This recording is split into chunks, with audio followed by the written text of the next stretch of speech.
Neurotherapy का एक नया नाम। बिना कोई दवा, बिना कोई ऑपरेशन, बिना कोई इंजेक्शन के लम्हों में शिफा पाई।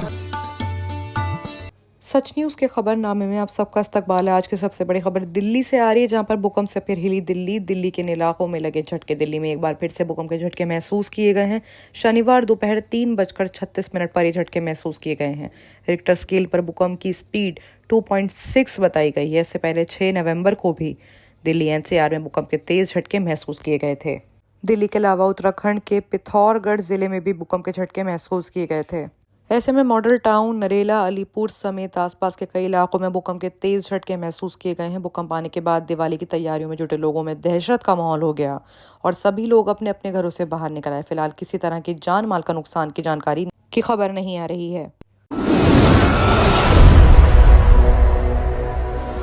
वहीं बात अगर अब हरियाणा की करें तो हरियाणा में जहरीली शराब पीने से 19 लोगों की मौत हो गई और 7 लोग इसमें गिरफ्तार हो गए हैं। ये मामला हरियाणा का है, जहां पर जहरीली शराब पीने से हुई मौतों को लेकर राजनीति भी शुरू हो गई है।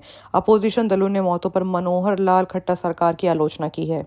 हरियाणा में संगठित जहरीली शराब पीने से कम 19 लोगों की मौत का मामला सामने आ रहा है। पुलिस ने इस मामले में 7 लोगों को गिरफ्तार किया है, जिनमें कांग्रेस नेता जननायक जनता पार्टी नेता के बेटे भी शामिल हैं। इस मामले में जहरीली शराब पीने से मौतों यमुनानगर और पड़ोसी अंबाला जिले के मंडपेरी, पंजेटों का माजरा, फूसगढ़ और सारण गांव में हुई है। ऐसे में उसके बाद गुस्साए लोगों ने शराब कारोबारियों के खिलाफ कार्रवाई की मांग की है। बता दें, जहरीली शराब पीने से हुई मौतों को लेकर राजनीति भी शुरू हुई है। विपक्षी दलों ने मौतों पर मनोहर लाल खट्टर सरकार की आलोचना करी है। अपोजिशन ने हरियाणा सरकार पर पहले ही इस तरह के हादसों को लेकर विफल रहने के इल्जाम भी लगाए हैं। जहरीली शराब पीने में मरने वालों में 70 साल के बुजुर्ग भी शामिल है। उनके बेटे रविंदर ने कहा है कि कल रात मेरे पिताजी की जहरीली शराब पीने से मौत हो गई है। वो शराब के लत लगे हुए थे, लेकिन आमतौर पर बहुत कम शराब पीते थे। वो अपने दोस्तों के साथ शराब पीते थे, जिसकी पहले जहरीली शराब पीने से मौत हो गई थी।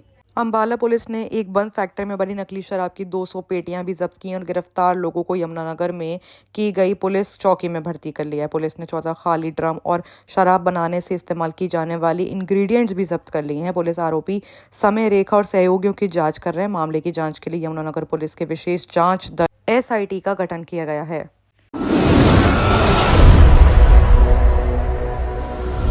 वहीं बात अगर आप कोलकाता की करें तो कोलकाता के चंडी इलाके की बहुमंजिला इमारत में लगी आग। मालदा में जुए के अड्डे का भंडाफोड़ हुआ है, जहां पर 12 लोग गिरफ्तार हुए हैं। मालदा जिले में सैटरडे को जुए के अड्डे में भंडाफोड़ कर 12 लोगों को गिरफ्तार कर लिया गया है। पुलिस ने बताया है कि खुफिया खबर के आधार पर गाजोल पुलिस थाने के कर्मियों ने मोयना इलाके में छापा मारा और गिरफ्तारियां की। बताया ये भी जा रहा है कि इस आग में कोई घायल नहीं हुआ है। दमकल विभाग ने करीब 1 घंटे की मशक्कत के बाद आग पर काबू पा लिया है। अधिकारी ने बताया कि सुबह करीब 10:25 पर लगी आग पर काबू पाने के लिए दमकल की 4 गाड़ियों को लगाया गया। उन्होंने ये भी कहा कि आग लगने की वजह से अभी तक पता नहीं चल पाया है कि इसकी पीछे की वजह क्या थी। चंडी चौक शहर के बीचों बीच भीड़ भाड़ वाला इलाका है। राज्य के मालदा जिले में सैटरडे को जुए के अड्डे में 12 लोगों को गिरफ्तार का मामला सामने आ रहा है। मामला कलकत्ता का बताया जा रहा है। वहीं बात अगर अब झारखंड की करें तो कोडरमा में रेलवे फाटक के पास तार गिरने से एक मजदूर की मौत हो गई और कई लोगों के घायल होने का मामला भी सामने आ रहा है। कोडरमा के जयनगर थाना क्षेत्र के परसावत रेलवे फाटक के पास रेलवे के ओइचई तार गिरने से रेलवे लाइन का काम कर रहे एक मजदूर की मौके पर ही मौत हो गई। इस हादसे में कई मजदूरों के घायल होने की खबर भी सामने आ रही है। 2 मजदूरों की हालत काफ़ी सीरियस बताई जा रही है। घायलों का इलाज नज़दीक के अस्पताल में चल रहा है। पुरुषोत्तम एक्सप्रेस के गुजरने से ट्रेन के यात्री बाल बाल बच गए। मरने वाले रेलवे स्टेशन के समीप नीचे फाउंडेशन का काम कर रहा था, जिसके बाद तार की चपेट में आने से उसकी मौत हो गई है। वहीं बात अगर आम आदमी पार्टी के नेता मनीष सिसोदिया की करें तो बीमार बीवी से मिलने तिहाड़ जेल से अपने घर पहुंचे हैं मनीष सिसोदिया। इस बार अदालत ने सिसोदिया को अपनी बीवी से मिलने की इजाज़त देते हुए मीडिया से बात नहीं करने या किसी भी राजनीतिक गतिविधि में शामिल नहीं होने के ऑर्डर्स भी दिए हैं। दिल्ली के पूर्व डिप्टी CM मनीष सिसोदिया अपनी बीमार बीवी से मिलने के लिए उनके घर पहुंचे हैं। दिल्ली पुलिस उन्हें तिहाड़ जेल से लेकर उनके घर गई। बता दें कि सुप्रीम कोर्ट ने मनीष सिसोदिया को सैटरडे की सुबह 10 बजे से शाम 4 बजे तक अपनी बीमार पत्नी से मिलने की इजाज़त दी है। दिल्ली पुलिस मनीष सिसोदिया को कैदियों के लिए बनी वैन से लेकर शनिवार सुबह 10 बजे मथुरा रोड से उनके घर पहुंची है। बाकी की तमाम खबरों के लिए देखते रहिए सच न्यूज़।